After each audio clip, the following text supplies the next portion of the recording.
प्यारे बच्चों, अस्सलाम वालेकुम। जैसा कि गुज़श्ता असबाक में हमने जुमला तरकीब नहवी, जुमला इस्मिया, जुमला फ़ेलिया की और तरकीब नहवी हमने लगभग मुकम्मल की। जो जुमले आपके हस्ब ज़रूरत थे, तो आज हम हरूफ की तरफ चलेंगे कि हरूफ की कुछ किस्में हैं और उनका क्या काम है, उनकी अपनी अलग पहचान है। तो आज हम हरूफ के बारे में पढ़ेंगे। तो सबसे पहले हम हरफ की तारीफ के हरफ कहते किससे हैं। तो हरफ न फेल है न इसम है, यानी न उसमें ज़माना पाया जाता है, न वो किसी चीज़ का नाम है, और न अकेले तौर पर वो कुछ ऐसी चीज़ जाहिर करता है, ऐसा असर जाहिर करता है कि जिससे इंसान को कोई फ़ायदा हो। लेकिन हरफ का काम है कि वो दो इस्मों को, दो फेलों को, दो जुमलों को आपस में मिलाता है। गोया कि हरफ के मिलाए बगैर दो इसम बेमाने, बेरब्त और बेलुत्फ होते हैं। जब तक जुमले के अंदर, जब तक दो इसमों के अंदर, जब तक दो फेलों के साथ हरफ न हो, तो न वो जुमला मानी देता है, न उस जुमले के अंदर कोई लुत्फ है, न मज़ा है, न खूबी है। तो इसलिए हम हरफ की जब तारीफ करेंगे तो हरफ वो कलिमा जो न किसी काम को जाहिर करता है और न ही किसी शय का नाम यानी किसी चीज का नाम है, बल्कि इसम और फेल को आपस में मिलाता है। जैसे पर, तक, का, की वगैरह। अब यहां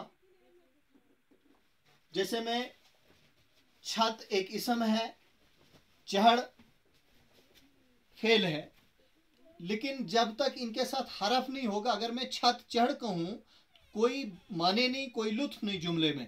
जब मैंने लफ्ज एक हरफ इनके साथ पर मिलाया तो मैंने कहा छत पर चढ़। अब एक किस्म एक फेल को लफ्ज पर ने मिलाया तो जुमले के अंदर लुत्फ भी आ गया, बामानी बन गया और रब्त भी पैदा हो गया। तो ये हरफ का काम है।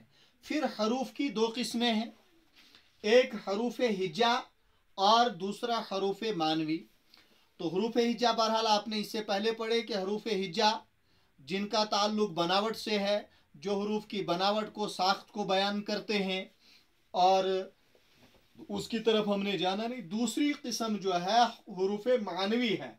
तो मानवी हरूफ जो है वो किसी ख़ास मकसद, किसी ख़ास मतलब के लिए इस्तेमाल किए जाते हैं, जो हम आम ज़बान के अंदर, आम बोलचाल के अंदर या जुमले के अंदर या अदबी ज़ुबान के अंदर, आम बोलचाल में, टकसाली ज़बान में भी और अदबी ज़ुबान के अंदर भी, तहरीर के अंदर, तकरीर के अंदर, दोनों में कुछ हरूफ हम इस्तेमाल करते हैं, यानी जो उनमें रब्त पैदा करते हैं जुमलों के अंदर, जो इसमों के अंदर रब्त पैदा करते हैं, जो ताल्लुक पैदा करते हैं, जो इनको मिलाते हैं, तो वो हरूफ मानवी कहलाते हैं। जैसे मैंने तारीफ लिखी है, हरूफ मानवी वो हरूफ जो किसी खास मकसद के लिए वज़ा किए गए हों, यानी बनाए गए हों, रखे गए हों, इस्तेमाल किए जा रहे हों।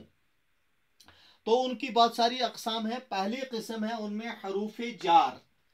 थोड़ा बहुत तरकीब नहवी में मैंने कहा था कि जार किसको कहते हैं। तो ये हरूफ हैं जो दो इसमों को, दो फेलों को, दो जुमलों को, एक इसम और एक फेल को आपस में मिलाते हैं, उनमें रब्त पैदा करते हैं। जैसे अभी मैंने छत पर चढ़ की मिसाल दी, घर से स्कूल तक या कब तलक वगैरह।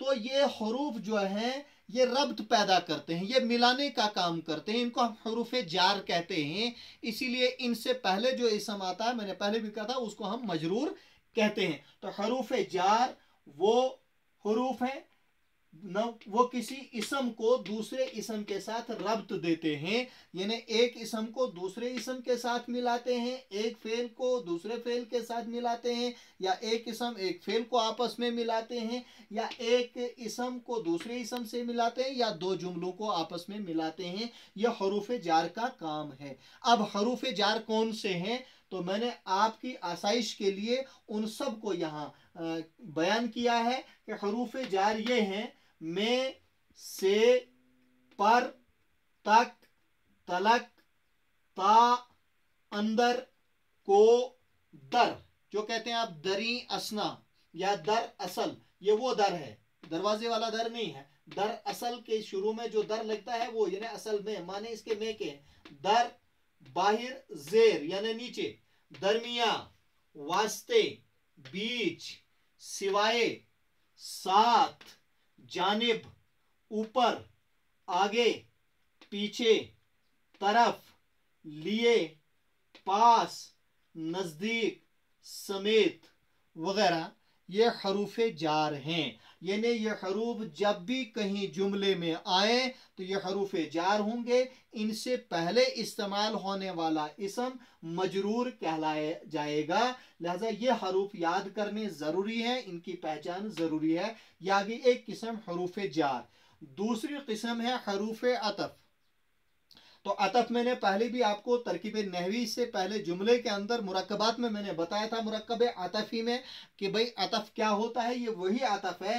हरूफ अतफ वो हरूफ जो दो इसमों को इकट्ठा करते हैं, जो दो इसमों को एक मानी में शामिल करते हैं, जो दो इसमों का इश्तराक पैदा करते हैं।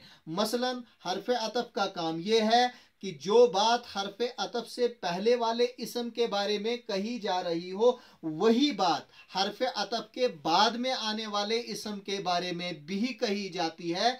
इसलिए कि ये दोनों को इकट्ठा करता है, उसको हरफ अतफ कहते हैं। मैंने आपको परसों भी ये एक मिसाल दी थी कि जवान और बूढ़े मौजूद, शाहो गदा, महमूद और अयाज एक ही सफ में खड़े हुए, तो वही बात महमूद के बारे में कही, वही अयाज के बारे में कही। या बूढ़े और जवान मौजूद थे, लफ्ज था बूढ़े मौजूद थे, जवान मौजूद थे, हरफ अतफ ने दोनों को इकट्ठा कर दिया, एक माने में शामिल कर दिया।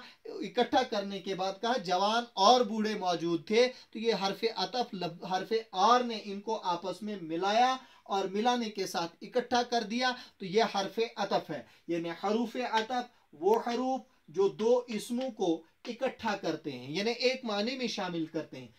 कौन कौन से हैं?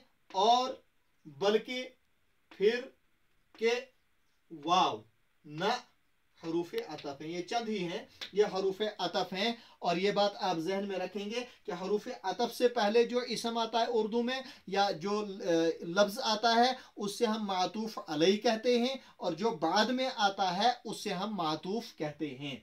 ये आगे हरूफ अतफ। अब इसके बाद तीसरी जो किस्म है हरूफ इल्लत है। हरूफ इल्लत, इल्लत के माने बीमारी के हैं। आमतौर पर चूंकि यह हरूफ जो है ये भी अरबी से आए हैं, जैसे हरूफ जार अरबी से आए, हरूफ अतफ अरबी से आए हैं उर्दू में, इसी तरह हरूफ इल्लत भी जो है अरबी से उर्दू में आए हैं।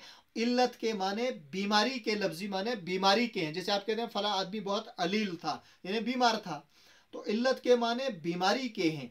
अरबी में जो हुरूफ आम तौर पर इल्लत के वो तीन इस्तेमाल किए जाते हैं, वाव, अलिफ, या। खैर वो हुरूफ सही और हुरूफ इल्लत हुरूफ हिज्जा में वो हैं, लेकिन यहाँ जो मानवी में जो हुरूफ इल्लत हैं वो ऐसे हुरूफ हैं जो सबब, वजह बयान करने के लिए इस्तेमाल किए। मसलन आप किसी से पूछें कि भाई आपने ये काम क्यों किया, अगर जरा और आप एग्रेसिव हो जाएं, आप जरा गुस्से से पूछें, आप तेजी से पूछें, तो आप कहें भाई तुझे क्या बीमारी है। तो बीमारी का मतलब ये नहीं कि उससे सचमुच में सर में दर्द है, पेट में दर्द है, बुखार है, या दांत में दर्द है, या और कोई मिरोड़ है, नहीं, ऐसा बिल्कुल नहीं। आप पूछें भाई तुझे ये क्या बीमारी है, यानी क्या वजह है, भाई तू खेलता रहता, तुझे खेलने की बीमारी है, तो ये बीमारी मतलब वजह। तो इल्लत तो वो हुरूफ जो कोई इल्लत बयान करने के लिए, वजह बयान करने के लिए, सबब बयान करने के लिए इस्तेमाल किए जाएं, उन्हें हुरूफ इल्लत कहते हैं। मसलन एक उस्ताद एक बच्चे से पूछता है आप कल स्कूल क्यों नहीं आए थे, तो बच्चा कहता है मैं स्कूल इसलिए नहीं आया था कि मैं बीमार था। तो इसलिए से उसने अपनी इल्लत शुरू कर दी, अपनी वजह बतानी शुरू कर दी, लफ्ज इसलिए से शुरू किया है? मैं आपके पास आ जाता ताकि आपको मेरी बात समझ आती, तो ताकि से आने की इल्लत वजह बयान की। तो जो वजह बयान करने के लिए जो अल्फाज इस्तेमाल किए जाएं, जो हरूफ इस्तेमाल किए जाएं, उन्हें हम हरूफ इल्लत कहते हैं। हरूफ इल्लत वो हरूफ जो सबब जाहिर करने के लिए इस्तेमाल होते हैं। अब हरूफ इल्लत कौन से हैं? हरूफ इल्लत ये हैं पस, इसलिए, क्योंकि, इस वास्ते, सो, चूंकि, के, ताकि, लिहाजा, बिनाए बरी, ये हरूफ इल्लत हैं।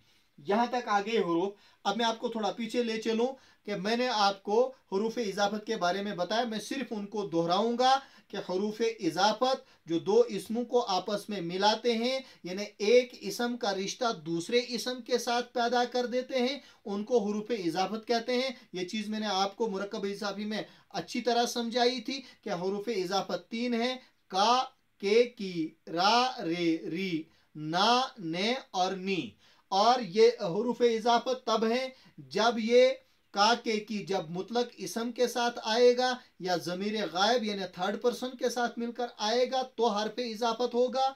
इसी तरह रा, रे, री जब ज़मीर हाजिर और ज़मीर मुतकल्लिम यानी सेकंड पर्सन और थर्ड पर्सन के साथ मिलकर आएगा उस वक़्त यह हर्फ इजाफत होगा।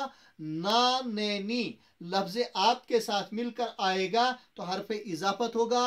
अपना, अपने और अपनी, तो ये हुरूफ की कुछ किस्में हैं। अभी इसकी आगे इंशाल्लाह हम और उनके बारे में पढ़ेंगे। तो मुझे उम्मीद है कि आप गुज़श्ता की तरह इस सबक का भी फ़ायदा उठाएंगे, इससे फ़ायदा हासिल करेंगे और इसको समझने की कोशिश और ख़ासकर यह हरूफ पहचानने की कोशिश, चूँकि एग्ज़ाम्स में आपको ये पहचानने के लिए दे जाएंगे कौन किस किस्म का हरफ है, इसलिए आप इनको मैंने लिख के दिया आपको ताकि इनको आप पहचान सकें। तो इनसे भरपूर फ़ायदा उठाएं। कोई भी दिक्कत आए मुझसे फिर राब्ता करें और साथ में मुझे अपने दुआओं में याद रखें। तो आज के सबक में बस इतना ही। मुझे दीजिए इजाज़त। खुदा हाफिज़।